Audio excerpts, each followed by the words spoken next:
হাসান হোসেন চোখের পানি ছেড়ে দিয়ে ডেকে বলে, নানাজি আপনার মেয়ে আমাদেরকে খাবার দেয় না কেন? গতকাল সারাদিন বলেছে রাত্রিবেলা খাবার দিবে, রাতে খাবার দেয় নাই। আমাদেরকে বলেছে তোমরা ঘুমিয়ে যাও, আমি রান্না করি সকালে দিব। ঘুমায় গেলাম, সকালবেলায় খাবার চাইলাম, আপনার মেয়ে ফাতেমা তখন আমাদেরকে খাবার দেয় না। দাদা, আমরা ছোট্ট দুইটা মানুষ ক্ষুধার জ্বালায় বেহুশ হয়ে যাই, আর সহ্য করতে পারি না, আপনার মেয়ে খাবার দেয় না। দুপুর হয়ে গেল, দুইজনে কান্নাকাটি করি, আপনার মেয়ে এখন পর্যন্ত আমাদেরকে খাবার দেয় নাই। আমরা দুজন তো আর সহ্য করতে পারি না, কেন আপনার মেয়ে আমাদের সাথে এমন করে? আপনার কাছে বিচারে দিলাম, আপনি বিচার করেন।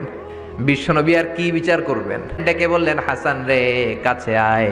বিশ্বনবী শাম দেশের জুব্বা পড়তেন, শাম দেশের জুব্বাটা উপরের দিকে উঠালেন, হাসান রে দেখালেন, এই তো দেখ তোর নানার পেটের মধ্যে 3টা পাথর বাঁধা।